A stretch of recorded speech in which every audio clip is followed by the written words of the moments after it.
हाँ तो भाई, जैसा कि आपको पता है कि लास्ट लेक्चर में हमने मानव श्वसन तंत्र के जो श्वसन मार्ग था उसको कंप्लीट कर लिया था। और आज जो हम बात करने वाले वो लंग्स के बारे में बात करने वाले हैं, फेफड़े के बारे में बात करने वाले हैं। उससे पहले आपको जो ये डायग्राम दिखाई दे रहा है वह है मानव श्वसन तंत्र का डायग्राम है।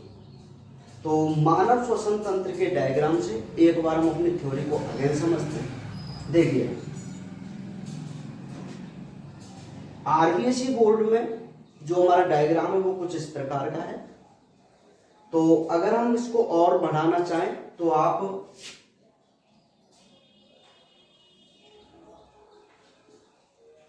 यहां पर नासा मार्ग, ग्रसनी आदि बना सकते हैं।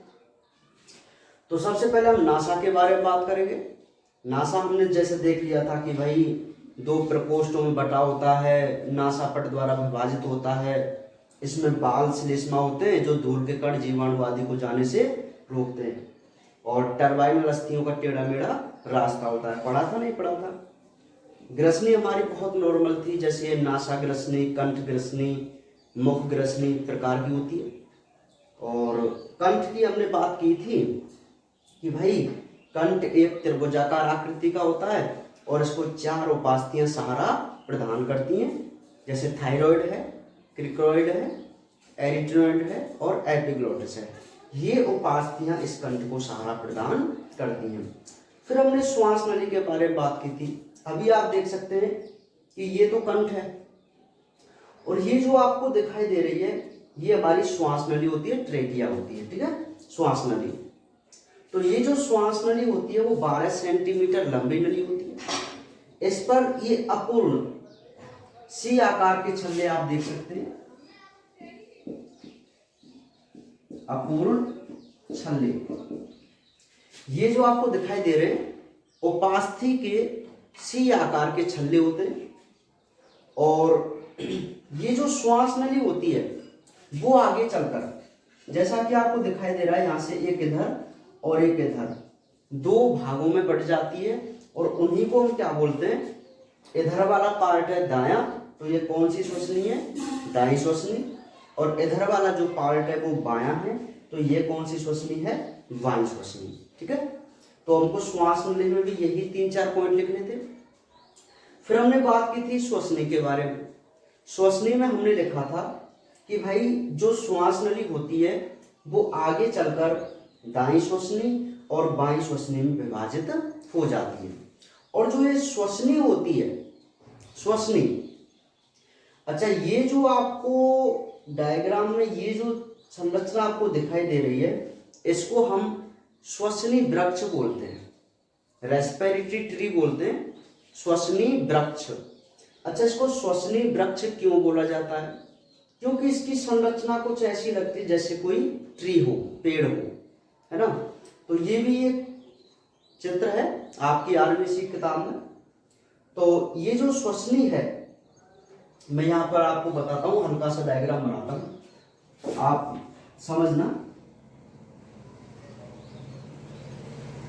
ये जो है वो हमारी श्वास नली है और ये श्वास नली क्या करती है,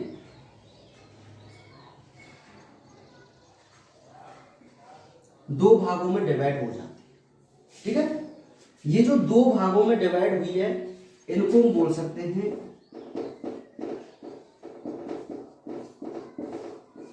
प्राथमिक श्वसनी। तो ये वाली हमारी प्राथमिक श्वसनी है। ये जो प्राथमिक श्वसनी होती है वो भी आगे चलकर दो भागों में डिवाइड हो जाती है। तो इनको हम बोलते हैं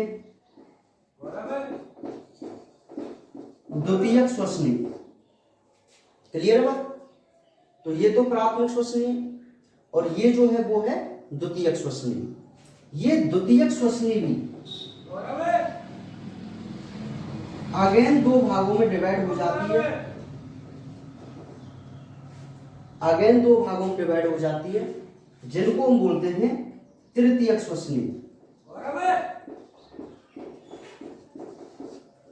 क्लियर है बात? ये प्राथमिक श्वसनी, ये जो प्राथमिक श्वसनी थी वो भी दो भागों में डिवाइड हुई, जिसको हम बोलते हैं द्वितीयक श्वसनी। और ये जो द्वितीयक श्वसनी है वो आगे चलकर भी दो भागों में डिवाइड हो गई, जिसको हम क्या बोलते हैं, तृतीयक श्वसनी।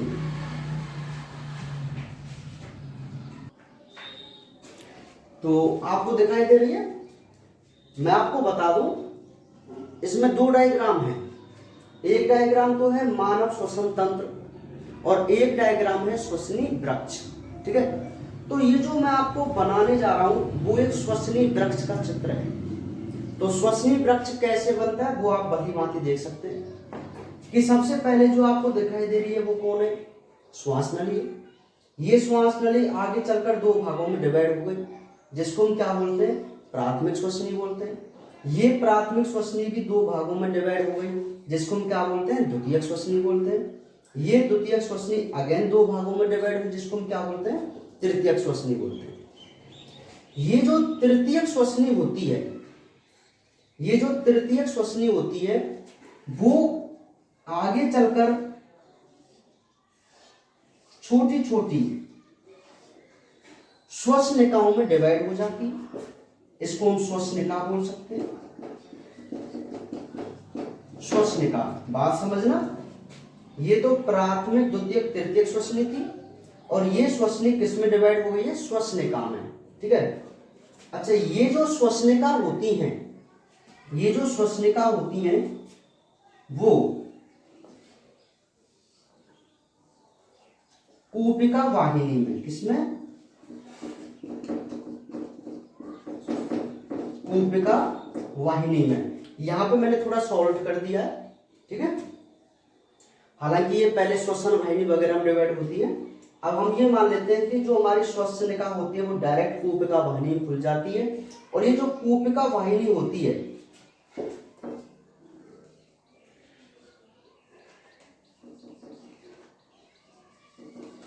इसलिए किसमें खुलती है, कूपिकाओं में। ठीक है, ये है कूपिका, समझ में आ गई बात। तो ये कूपिका वाहिनी और ये कूपिका। तो इस प्रकार ये जो डायग्राम बना है वो एक श्वसनी वृक्ष का चित्र बना है, समझ में आ गई बात। ये आपको चित्र बनाना भी पड़ेगा।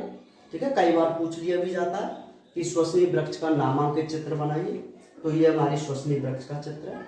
ठीक है, बहुत ही सिंपल है ना, समझ में आ गई बात। भाई सबसे पहले श्वास नली होती है जो दो भागों में डिवाइड हो गई थी, उनको हम प्राथमिक श्वसनी बोल सकते हैं। यही हमारी बाईं श्वसनी और ये हमारी दाईं श्वसनी है, तो इन्हीं को हम क्या बोल सकते हैं, प्राथमिक श्वसनी बोल सकते हैं।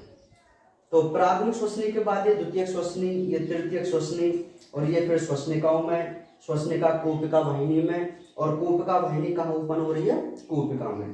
तो इस प्रकार की जो संरचना है ये इन सभी में होती है, सभी में। ठीक है, तो इस प्रकार जो एक डायग्राम बनता है वो ऐसा लगता है जैसे कोई ट्री हो, और ये ट्री किसका है, रेस्पिरेशन का, तो इसीलिए इसको हम क्या नाम दे देते हैं, रेस्पिरेटरी ट्री, यानी कि श्वसनी वृक्ष।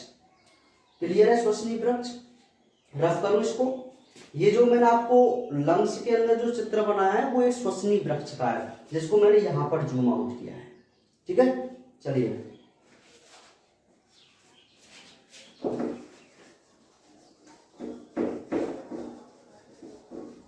देखो, वापस अपने डायग्राम पे आ जाइए। तो श्वास नली की संरचना हम आराम से कर सकते हैं, आपको पता चल रहा है डायग्राम में कि कहां पर श्वास नली होती है, और ये जो श्वास नली होती है वो आगे चलकर यहाँ पर डिवाइड हो रही है, इनको हम क्या बोलते हैं, श्वसनी बोलते हैं। अच्छा, ये जो है अब हमारी श्वसनी श्वसनिका हो जाएंगी और इन पे क्या है, कूपिका हो जाएंगी। ठीक है, चलिए, तो ये बहुत छोटी छोटी सी बातें थी। अब जो हम लास्ट बात करने जा रहे हैं वो करने जा रहे हैं लंग्स के बारे में, फुफ्फुस के बारे में। ठीक है, क्योंकि मानव श्वसन तंत्र की संरचना में हमने दो भागों में डिवाइड किया था उसको, श्वसन मार्ग और फेफड़े। तो जो श्वसन मार्ग था उसमें हमारा नासा, ग्रसनी, कंठ, श्वास नली और श्वसनियां सम्मिलित की गई थी, जिनकी संरचना को हमने क्रम से पढ़ लिया है। क्लियर है। अब जो हम बात करने जा रहे हैं वो हमारे लंग्स के बारे में बात करने जा रहे हैं, जो आपको ये दो दिखाई दे रहे हैं। ठीक है, सुनिए फिर।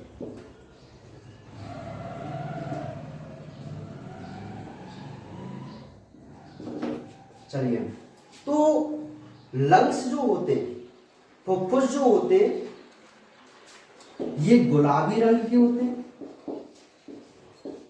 फुफ्फुस जो होते हैं वो गुलाबी रंग के होते हैं और ये एक जोड़ी होते हैं।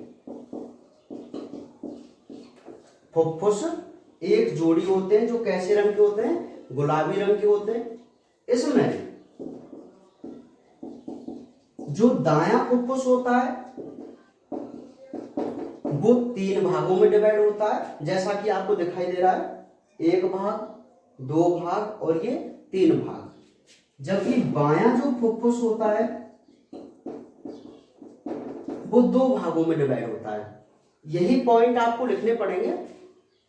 जैसे आप लिखेंगे कि फुफ्फुस एक जोड़ी होते हैं, इनका रंग गुलाबी होता है, दायां फुफ्फुस 3 भागों में जबकि बायां फुफ्फुस 2 भागों में बटा होता है। ठीक है, मैं यहाँ पर आउटलाइन ही लिख रहा हूँ, आपको समझ रहे हैं ना मेरी बात को? हाँ, क्योंकि ये सारी चीजें हमने नोट्स में लिखा रखी हैं तो कोई ज्यादा बड़ी बात नहीं है। यहाँ पर हम पॉइंट देख लेते हैं, मुख्य मुख्य पॉइंट है, आउटलाइन केवल। समझ में आ रही बात? आराम से कर सकते हैं आप इसको कि दायां फुफ्फुस 3 भागों में बटा होता है, बायां फुफ्फुस 2 भागों में बटा होता है। ठीक है, नेक्स्ट अगर हम बात करें तो इसके ऊपर, फुफ्फुस के ऊपर एक आवरण होता है जिसको हम फुफ्फुस आवरण बोलते हैं। क्या बोलते हैं? फुफ्फुस आवरण। देखिए, ये लंग्स आपको दिखाई दे रहा है इधर वाला, तो यहां पर मैंने ये जो डबल बनाया, देखो ये वाला, समझ में आ रही बात? ये जो मैंने आवरण बनाया है इसको हम क्या बोलते हैं? फुफ्फुस आवरण बोल रहे हैं, प्लूरा बोलते हैं। प्लूरा इंग्लिश में क्या बोलते हैं? प्लूरा या प्लूरल। ठीक है, तो ये फुफ्फुस आवरण होता है। फुफ्फुस आवरण के मध्य प्लूरल तरल भरा रहता है। बात समझो भाई, ये जो आवरण आपको दिखाई दे रहा है, इस आवरण के बीच में वायु एब्सेंट रहती है, वायु नहीं होती। यहां पर एक फ्लूइड होता है, जिस फ्लूइड को आप प्लूरल तरल या प्लूरल फ्लूइड बोल सकते हैं। ये फ्लूइड क्या करता है कि लंग्स की बाह्य आघातों से सुरक्षा करता है, अर्थात इसको पिचकने से रोकता है। किसको? लंग्स को। कौन? प्लूरल तरल। प्लूरल तरल क्या है कि फुफ्फुस के ऊपर डबल झिल्ली का एक आवरण होता है जिसको हम फुफ्फुस आवरण बोलते हैं, और इन दोनों झिल्लियों के मध्य जो फ्लूइड भरा रहता है उसको हम प्लूरल तरल बोलते हैं। ठीक है, हम लंग्स के बारे में चल रहे हैं, तो लंग्स में हमने ये 3-4 पॉइंट देख लिए कि ये गुलाबी रंग का होता है, एक जोड़ी होते हैं, इसका दायां भाग 3 भागों में बटा होता है, बायां 2 भागों में बटा होता है। इस पर जो आवरण होता है उसको फुफ्फुस आवरण बोलते हैं, और फुफ्फुस आवरण के मध्य जो तरल होता है उसको हम प्लूरल तरल बोलते हैं, जो लंग्स की बाह्य आघातों से सुरक्षा करता है। ठीक है, नेक्स्ट हम बात करें तो अपने बहुत इंपॉर्टेंट हम बात करेंगे लंग्स के बारे में। वो क्या है कि लंग्स के अंदर हमारे पास 2 लंग्स हैं, इनके अंदर एक बहुत अच्छी संरचना होती है जिसको हम बोलते हैं कूपिका। क्या बोलते हैं? कूपिका। तो मैं आपको बताऊं, जब आप लंग्स के बारे में बात करेंगे तो आप एक मेन हेडिंग तो लगाएंगे लंग्स, और उस फुफ्फुस में आप जैसे ही ये 4-5 पॉइंट ऐड करेंगे, फिर आप एक बहुत छोटी सी हेडिंग लगाएंगे कूपिका, एल्वियोलाई। ठीक है, तो इस एल्वियोलाई को हम थोड़े अलग प्रकार से समझते हैं।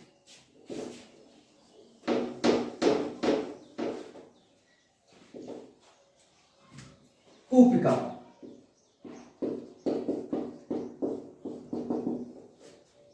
एल्वियोलाई इसको इंग्लिश में बोला जाता है। तो कूपिका क्या होती है? कूपिका एक छोटी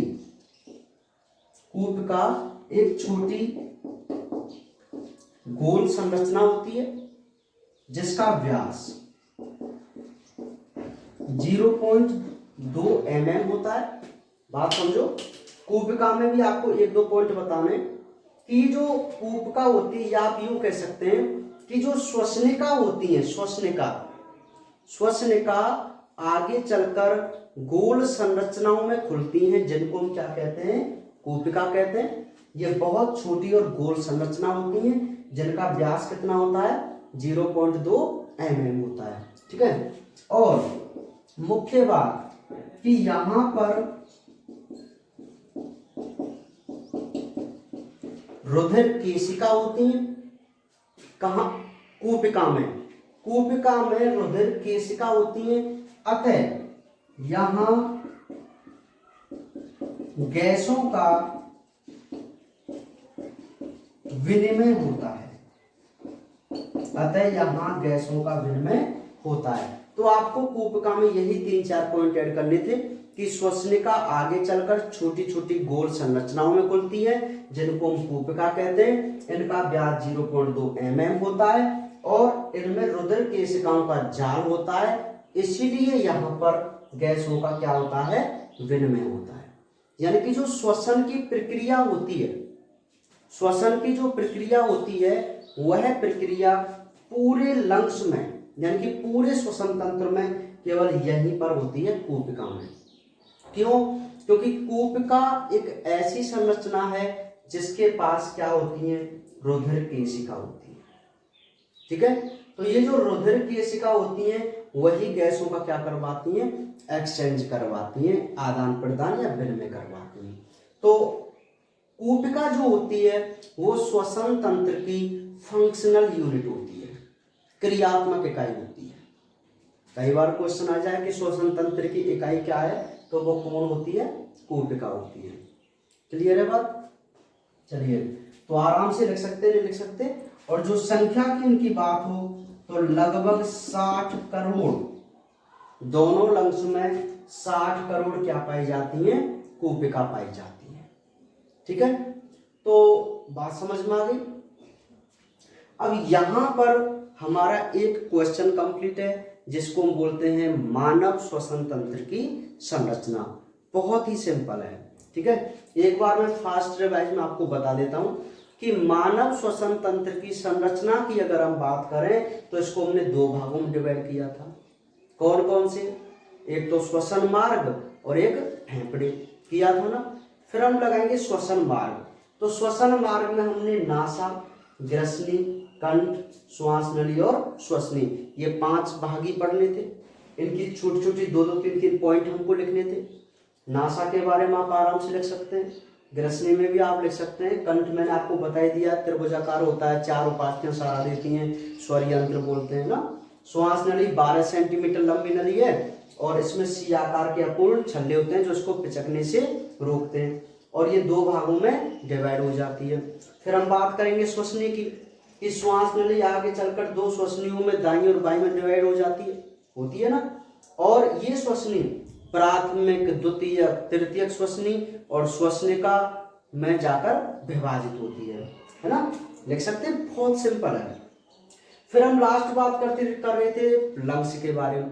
तो लंग्स में जैसे हमने देखा कि ये भाई 2 लंग्स होते हैं, दायां लंग्स, बायां लंग्स होते हैं। और इन लंग्स के ऊपर क्या होता है, ये गुलाबी रंग के होते हैं, एक जोड़ी होते हैं। इनके ऊपर फुफ्फुस आवरण होता है, जिसको हम प्लूरा बोलते हैं।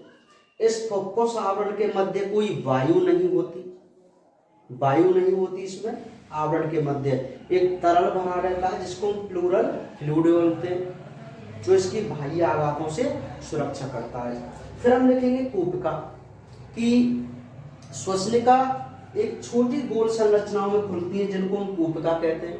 इनका व्यास 0.2 mm होता है। इसमें रुधिर केशिकाओं का जाल होता है, इसीलिए यहाँ गैसों का क्या होता है, विनिमय होता है। और इनकी संख्या कितनी होती है, 60 करोड़ होती है। तो आपको यही पॉइंट उसमें लिखने थे, तो आप आराम से कर सकते, नहीं कर सकते। 2 मैंने आपको डायग्राम भी बना के बताएं, एक श्वसनी वृक्ष का और एक मानव श्वसन तंत्र का। हालांकि जब हम आपकी क्लास लेंगे तो तब मैं आपको बनाना बताऊंगा कि आखिर इस श्वसन तंत्र को कैसे बनाया जाता है। सिखाएंगे आपको चित्र बनाना भी ना, आपको ज़्यादा मेहनत नहीं करनी है कि सर कि कहीं हमें ही सीखना पड़े। ठीक है, मैं आपको सारे डायग्राम इसी प्रकार बनाना सिखाऊंगा, आप इनको मात्र 2 मिनट में तैयार कर सकते हैं बिना देखे। ठीक है, हाँ, जब हम क्लास लेंगे आपकी तब मैं आपको सिखाऊंगा। समझ में आ रही बात? हाँ, तो ये श्वसन तंत्र का चित्र है जिसमें आपको क्लियर सारे ऑर्गन्स दिखाई दे रहे हैं। ये बीच में हमारा हार्ट होता है। और अच्छा, ये जो आपको संरचना दिखाई दे रही है नीचे वाली, इसको हम क्या बोलते हैं? इसको हम बोलते हैं डायाफ्राम। क्या बोलते हैं? डायाफ्राम। ये बहुत ही मोस्ट संरचना है डायाफ्राम, समझ रहे हो? बहुत इंपॉर्टेंट संरचना है डायाफ्राम। क्लियर है? चलिए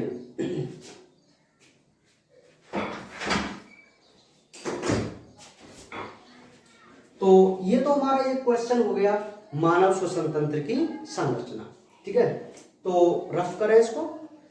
चलिए,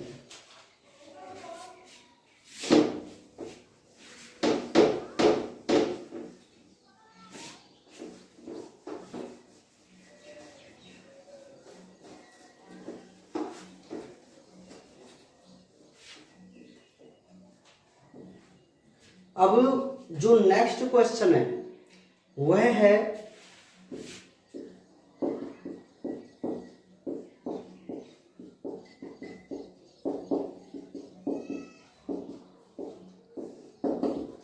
श्वसन की क्रियाविधि।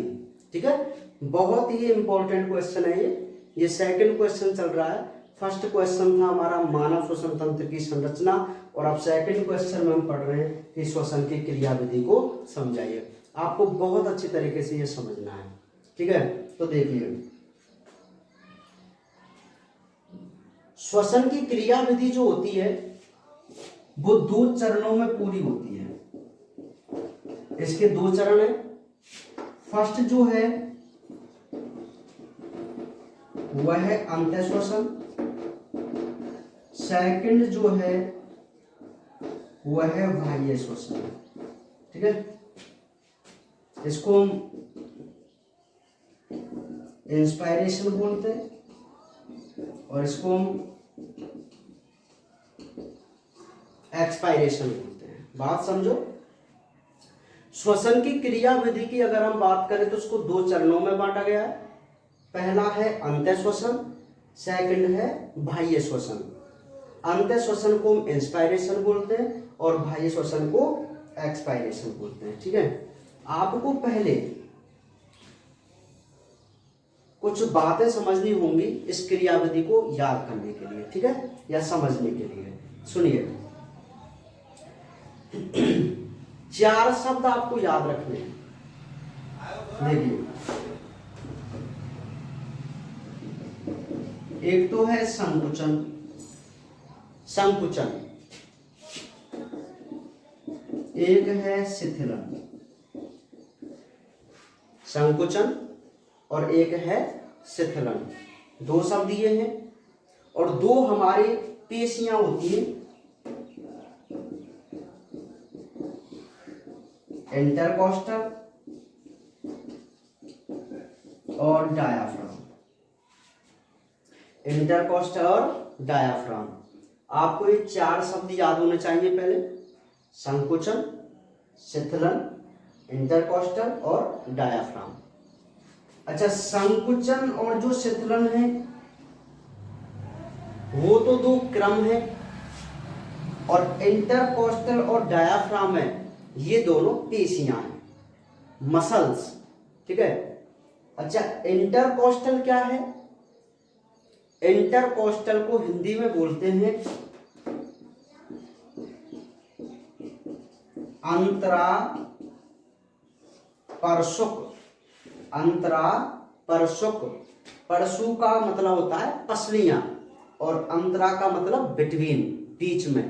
तो मैं आपको बता दूं कि हमारी 12 जोड़ी पसली होती हैं, तो इन 12 जोड़ी पसलियों के बीच में 11 जोड़ी इंटरकॉस्टल पेशियां पाई जाती हैं। जैसे ये आपको दिखाई दे,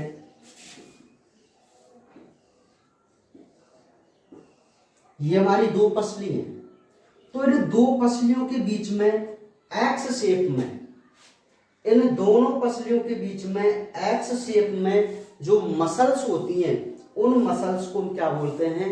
इंटरकोस्टल मसल्स बोलते हैं, अंतरापरशुक पेशियां बोलते हैं।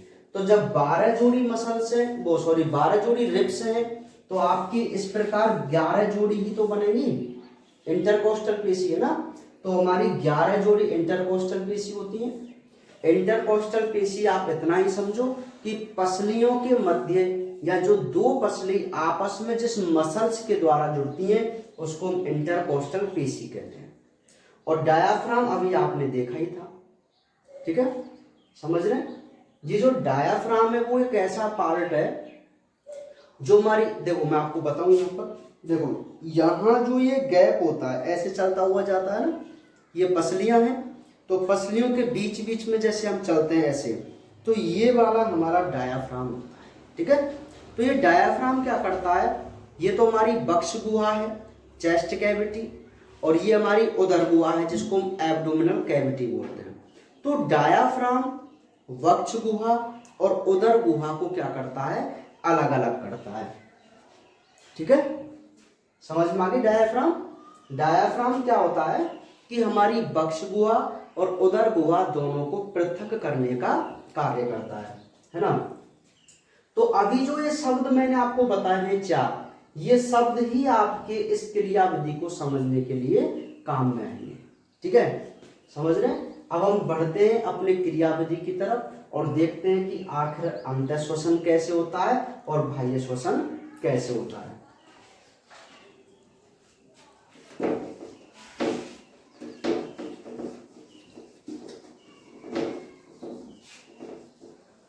तो देखिए, सबसे पहले जो हम बात करेंगे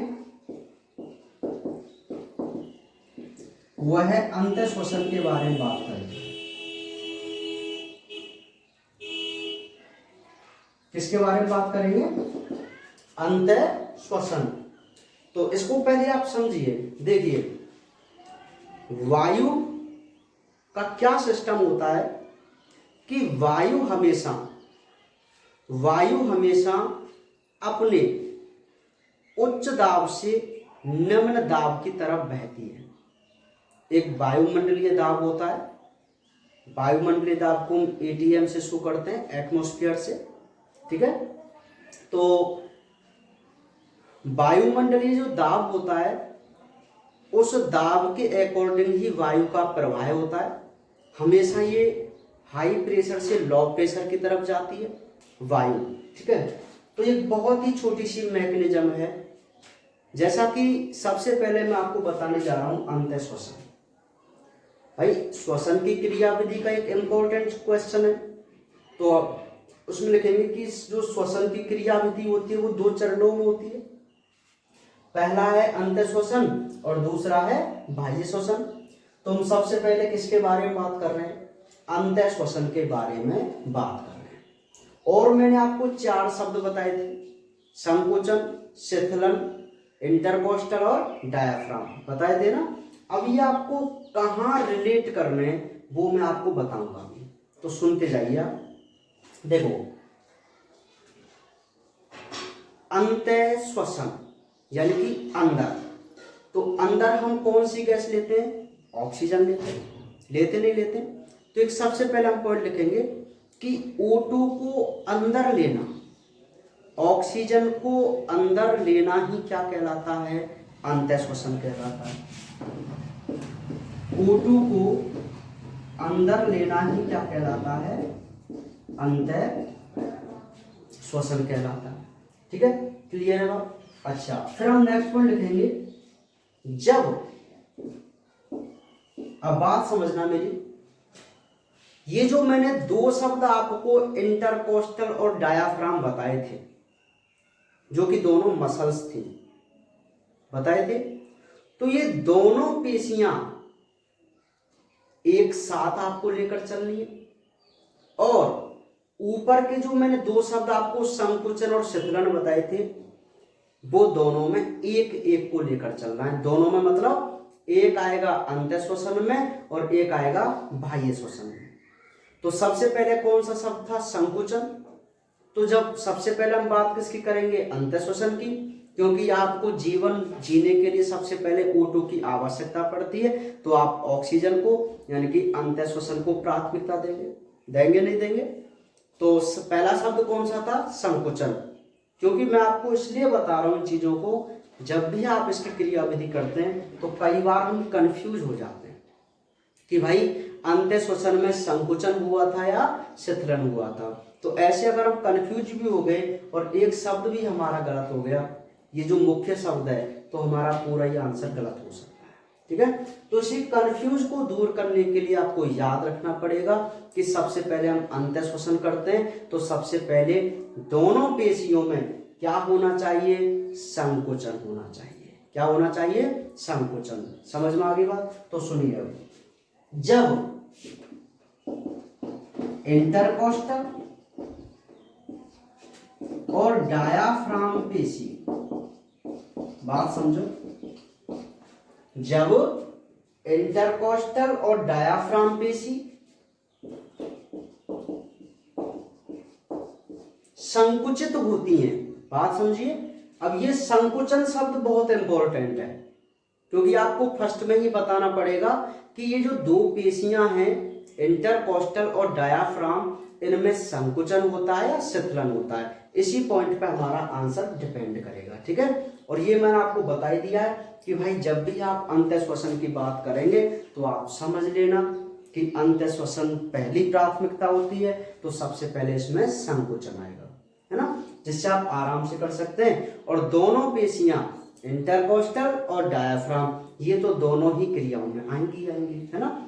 चलिए, तो बहुत सिंपल हो जाएगा अभी ये कि जब इंटरकोस्टल और डायाफ्राम पेशी संकुचित होती हैं, संकुचित, तो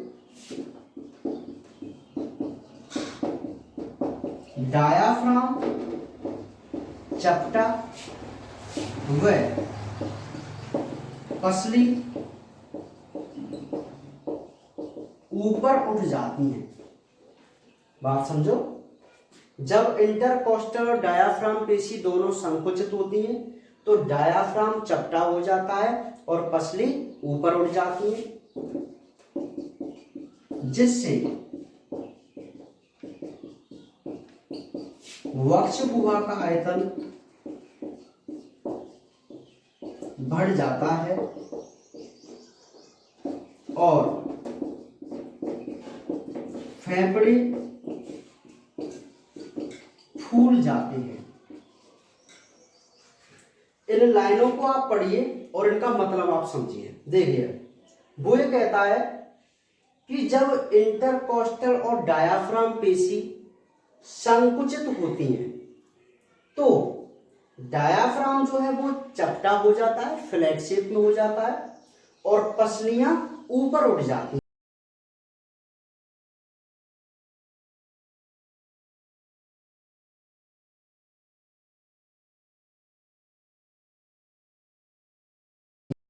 जैसे मैं आपको बताऊं कि जब भी हम अंदर सांस लेते हैं, देखिए, तो आप बताइए जो हमारी चेस्ट कैविटी वो थोड़ा अप होती है कि नहीं होती, होती है ना। तो आपकी जो वक्ष गुहा है उसका आयतन या वॉल्यूम में वृद्धि हुई है, कमी हुई है, श्योर वृद्धि हुई है, आप खुद देख सकते हैं। जब हम अंदर की तरफ श्वास लेते हैं तो ये जो हमारा रिब केज है, पसली वाला पार्ट है, वो ऊपर की तरफ उठता है। अच्छा, आपको डायग्राम में कुछ दिखाई दिया होगा, जैसे मैं यहां पे फिर बता देता हूं।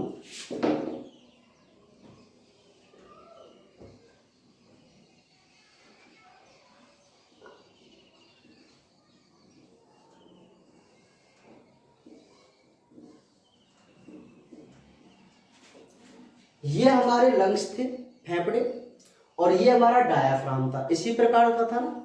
तो ये जो डायाफ्राम है अभी अपनी नॉर्मल अवस्था में, लेकिन जैसे ही डायाफ्राम और इंटरकोस्टल, क्योंकि यहाँ पर पेश पसलियां होती हैं, बताओ इनके ऊपर पसली होती है नहीं होती, तो जब ये संकुचित होती हैं तो ये जो डायाफ्राम होता है वो कुछ इस प्रकार हो जाता है, फ्लैट शेप में, चपटी अवस्था में आ गया। अच्छा, ये जो लंग्स होते हैं वो बैलून टाइप होते हैं, गुब्बारे नुमा संरचना होती है, इसमें फैलने की बहुत अत्यधिक क्षमता होती है ना। तो अभी आप देखो कि पहले इस पोजीशन में जो लंग्स थे, अच्छा पहले पसलियां भी नीचे थी, ये भी यहां पर था, तो आप बताइए लंग्स का जो साइज है वो फिक्स है कि नहीं। लेकिन जैसे ही इंटरकोस्टल पेशी और डायाफ्राम पेशी में संकुचन हुआ तो डायाफ्राम इस प्रकार हो गया, पसलियां ऊपर उठ गई। तो आप बताइए आपके जो फेफड़े हैं वो फूलेंगे कि नहीं फूलेंगे? फूलेंगे। और जैसे ही फेफड़े फूलेंगे तो जो आपकी वक्ष गुहा है उसका आयतन बढ़ेगा कि नहीं बढ़ेगा? बढ़ेगा।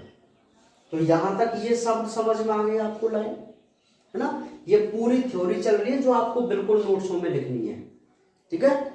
समझ में आ रही बात कि जब इंटरकोस्टल और डायाफ्राम पेशी संकुचित होती हैं तो डायाफ्राम चपटा हो जाता है और पसली ऊपर की ओर उठ जाती है, जिससे वक्ष गुहा का आयतन बढ़ जाता है। और वक्ष गुहा के आयतन के बढ़ने से कौन फूल जाते हैं? लंग्स फूल जाते हैं, फेफड़े फूल जाते हैं। तो ये जो लाइन है उसका क्लियरिफिकेशन हो गया कि भाई इन लाइनों का मतलब क्या है, ठीक है। आगे बढ़े, सुनिए। अब एक बात मेरी आप समझो कि भाई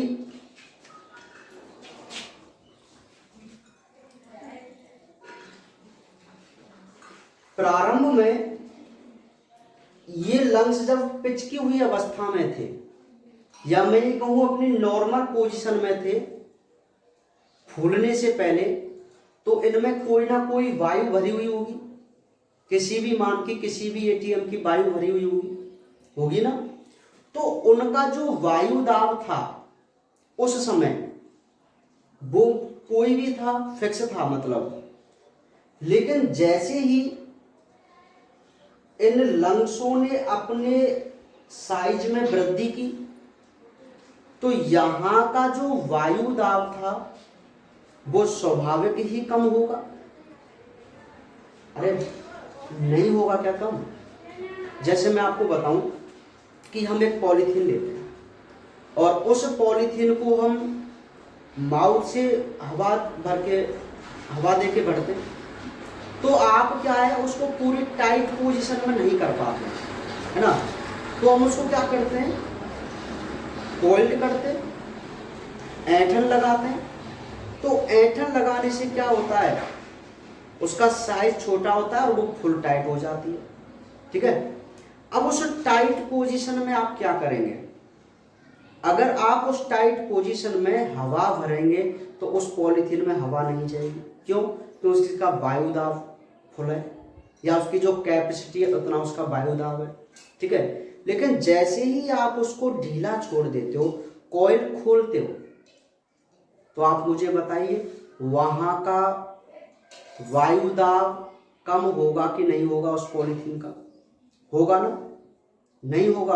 अच्छा, वायु दाब कम क्यों हो रहा है अब? क्योंकि आपने उसके आयतन में वृद्धि कर दी है, पॉलीथीन के कर दी है ना, तभी तो वायु दाब कम हो रहा है। अगर आप उसके आयतन में कमी कर दो, मतलब कोल्ड कर दो, तो उसका वायु दाब ज्यादा हो जाएगा, जिसमें वायु की आवश्यकता नहीं। और जैसे ही आप उसको कोयल हटा देते हो, ऐंठन कम कर देते हो, तो उसका वायु दाब कम हो जाता है। अब जैसे ही वायु दाब कम है तो अब आप उसमें हवा भरना चाहते हैं तो आराम से चली जाएगी। तो इसी फंडे पर डिपेंड है हमारी श्वसन की क्रियाविधि, यही फंडा है। अब दोबारा आप समझो कि भाई प्रारंभ में आपके जो लंग्स थे वो पसलियों ने और डायाफ्राम ने पिचका रखे थे, जिससे इनका आयतन कम था और वायुदाब ज्यादा था। लेकिन जैसे ही इंटरकोस्टल और डायाफ्राम पेशी में संकुचन हुआ तो ये जो डायाफ्राम था वो फ्लैट शेप में आ गया, पसलियां ऊपर उठ गई, जिससे क्या होगा कि जो लंग्स थे वो फूल जाएंगे, फैल जाएंगे, जिससे वक्षगुहा का आयतन भी बढ़ेगा और जैसे ही ये फैल जाएंगे तो आप मुझे बताइए कि इनका वायुदाब कम होगा कि नहीं होगा। होगा ना वायुदाब कम। और मैंने आपको क्या बात बताई थी कि वायु हमेशा अपने हाई प्रेशर से कहां चलती है, लो प्रेशर की तरफ। और ये जो पूरा श्वसन तंत्र था नासा मार्ग से लेकर यहां तक एक पूरी ट्यूब ही तो है, एक नली ही तो है। तो बाहर के वायुमंडलीय दाब में, अच्छा, एनवायरमेंट का जो वायुमंडलीय दाब होता है वह होता है अब ज्यादा, और यहां पर वायुमंडलीय दाब कैसा है, कम। नहीं आई बात समझ में? तो यहां का जो वायुमंडलीय दाब कम है तो जो वायु होगी वो बाहर से अंदर की तरफ आएगी कि नहीं आएगी, आप मुझे ये बताओ। आएगी ना, क्योंकि यहां पर जो वायु दाब है वो कैसा है, कम है। कम क्यों हुआ यहाँ का वायु दाब? क्योंकि सर यहाँ जो इंटरकोस्टल और डायाफ्राम पेशी थी उनमें संकुचन हुआ, जिससे डायाफ्राम चपटा हुआ, पसलियां ऊपर उठ गई और बक्सुआ का आयतन बढ़ गया और फेफड़े फूल गए, जिस वजह से यहाँ का वायुदाब बाहर के वायुमंडलीय दाब से कम हो जाता है और वायु अंदर की तरफ चली जाती है। और वायु का अंदर आना ही क्या कहलाएगा, अंतः श्वसन कहलाएगा। क्लियर है बात? देखो बहुत सिंपल है, ठीक है? नहीं है बहुत सिंपल है कि नहीं, आप मुझे बताओ सही है। एक बार फिर बताओ, देखो दोबारा समझना। अगर आप एक कंसेप्ट को समझ गए तो दूसरा कंसेप्ट को आपको याद करने की जरूरत नहीं है, आप अपोजिट करके लिख सकते हैं। देखो दोबारा समझो कि श्वसन की क्रिया विधि की अगर हम बात करें तो इसके दो चरण होते हैं, एक होता है अंतः श्वसन और एक होता है बाह्य श्वसन, ठीक है? तो जो अंतः श्वसन है, मैंने आपको फिर आप बात बताई थी कि भाई आप दो चरण याद रखो, संकुचन और शिथिलन, और दो आपकी पेशी याद रखो, इंटरकोस्टल और डायाफ्राम, ठीक है? अब आप लिखना प्रारंभ करेंगे। सबसे पहले हम बात करेंगे भाई अंतः श्वसन की, क्योंकि हमें ऑक्सीजन को अंदर लेना है पहले, ठीक है? तो अंतः श्वसन में सिंपल सा हो जाएगा कि O2 को अंदर लेना क्या कहलाता है, अंतः श्वसन। फिर आप लिखेंगे कि जब इंटरकोस्टल और डायाफ्राम पेशी संकुचित होती हैं तो डायाफ्राम चपटा हो जाता है और पसली ऊपर उठ जाती है, जिससे बक्षुआकायतन बढ़ेगा, स्वाभाविक सी बात है, और फेफड़े फूल जाएंगे। अब आप तो इतना याद रखो तुम तो कि भाई अगर फेफड़े फूल गए तो वायुदाब कम है, और फेफड़े पिचक गए तो वायुदाब ज्यादा है। क्योंकि आपको पता ही है, आप किसी भी चीज को ऐसे पिचकाइए तो उसका जो वायुदाब है वो ज्यादा होगा कि नहीं होगा, और आप उसको ऐसे फैलाइए तो उसका वायुदाब स्वाभाविक ही कम होगा। और वायु का सिस्टम क्या होता है, अपने हाई प्रेशर से लो प्रेशर की तरफ चलती है। तो बहुत सिंपल सी बात है ना। तो आयतन बढ़ जाता है, फेफड़े फूल जाते हैं, जिससे क्या होगा कि फेफड़ों का जो वायुदाब होता है, फेफड़ों का वायुदाब कम हो जाता है, जिससे वायु बाहर से अंदर चली जाती है, जिससे वायु बाहर से अंदर चली जाती है, और इसी प्रक्रिया को हम क्या बोलते हैं, अंतः श्वसन बोलते हैं। क्लियर है बात? ठीक है, बहुत ही सिंपल है। जब आप इसको ही याद कर लेंगे, समझ लेंगे, तो जो हमारी बाह्य श्वसन की प्रक्रिया है वो जस्ट अपोजिट है। जस्ट अपोजिट कैसे, मैं आपको यही बता दूं। देखिए ये हो गया भाई बाह्य श्वसन, ठीक है? तो CO2 को एक्सक्रीट करना, बाहर निकालना क्या कहलाता है, बाह्य श्वसन कहलाता है ना? बात समझो, CO2 को बाहर निकालना क्या कहलाएगा, बाह्य श्वसन कहलाएगा। फिर आप यहां पे लिखेंगे कि जब इंटरकोस्टल और डायाफ्राम पेशी, अब संकुचन की जगह क्या आ जाएगा, सेकंड स्टेप याद रखो, शिथिलन। बहुत सिंपल है ना। तो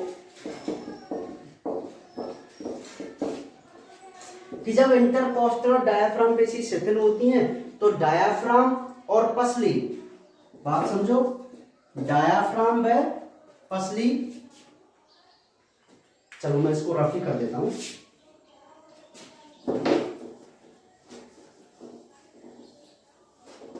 देखो, जब इंटरकॉस्टल डायाफ्राम पेशी शिथिल होती है तो डायाफ्राम व पसली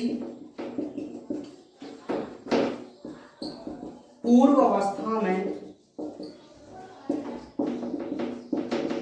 आ जाती हैं, जिससे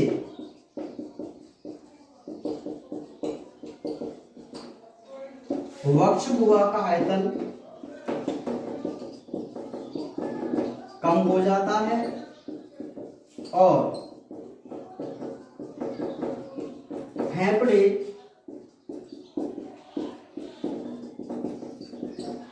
पिचक जाते हैं।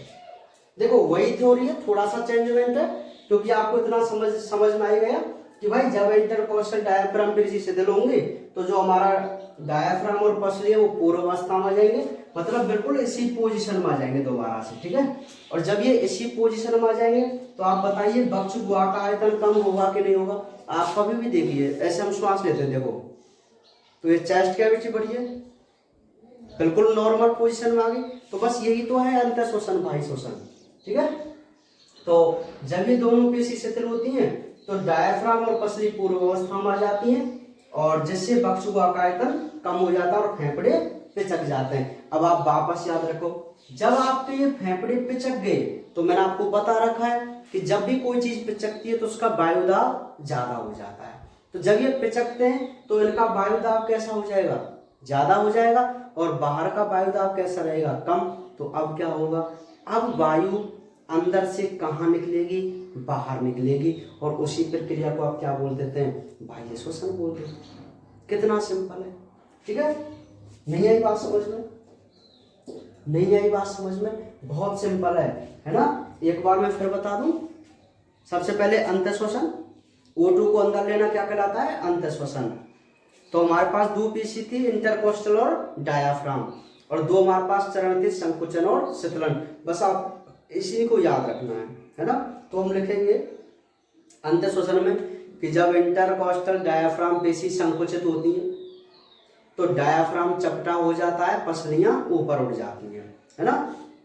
इनसे क्या होता है, वक्ष गुहा का आयतन बढ़ जाता है, फेफड़े फूल जाते हैं, और फेफड़ों के फूलने से उनका वायुदाब कैसा हो जाएगा, कम हो गया, तो बाहर से वायु अंदर। क्योंकि जब आप ये शब्द भी याद रखेंगे ना कि वायु हाई प्रेशर से लो प्रेशर की तरफ आती है, तो आप दिमाग लगाएंगे कि भाई वायु को बाहर से अंदर आना है, तो अंदर की तरफ बाहर से वायु का अंदर आना अंतःश्वसन कहलाता है। तो आप समझ जाएंगे कि भाई अंतःश्वसन में जो फेफड़े होते हैं उनका वायुदाब कम होना चाहिए, तभी तो वायु बाहर से अंदर आएगी। तो आप इसको ऐसे रिलेट करके इसकी थ्योरी को आराम से लिख सकते हैं। समझ में आ गई बात, बहुत सिंपल है ना। तो लिख सकते नहीं लिख सकते, लिख सकते हैं ना। तो आपके अब ये जो दो मुख्य क्वेश्चन है, एक तो है मानव श्वसन तंत्र की संरचना, ठीक है, और एक जो सेकंड क्वेश्चन है वह है श्वसन की क्रियाविधि। तो दो क्वेश्चन आपके कंप्लीट हो चुके हैं, ठीक है। आप आराम से समझ गए इनको। ये जो श्वसन की क्रियाविधि वाला क्वेश्चन है वो भी बहुत इंपॉर्टेंट है और बहुत इजी भी है, ठीक है। आप इनके कंसेप्ट तैयार करने हैं आपको, ना कि रटना नहीं है। थ्योरी याद नहीं करनी है, थ्योरी तो अपने आप ही बन जाती है। आप तो इसके कंसेप्ट याद रखो कि अंतःश्वसन का मतलब अंदर लेना वायु को, और वायु अंदर जब आएगी जब फेफड़ों का वायुदाब कम होगा, क्योंकि हमने बता रखा है कि वायु हाई प्रेशर से कहाँ चलती है, लो प्रेशर चलती है। तो अंदर के फेफड़ों का जो वायुदाब है वो कैसा होना चाहिए, अंतःश्वसन में कम होना चाहिए, ठीक है। और फिर मैंने आपको दो शब्द बताई रखे, संकुचन शीतलन, और दो हमारी पेशी। जब आप इसको एक बार रिलेट कर देंगे तो आपको बहुत अच्छी तरीके से समझ में आ जाएगा, ठीक है। तो हालांकि अब टॉपिक कंप्लीट हो गया है, थोड़े ये कम टाइम की क्लास रह सकती है शायद, है ना।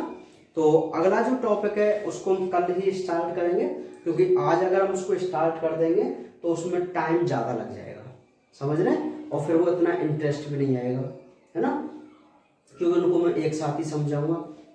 तो एक दिन का टॉपिक और है आपका ये, तो 23 चैप्टर भी आपका कंप्लीट हो जाएगा। बहुत छोटा सा पार्ट है 23 ना। ठीक है, थैंक यू।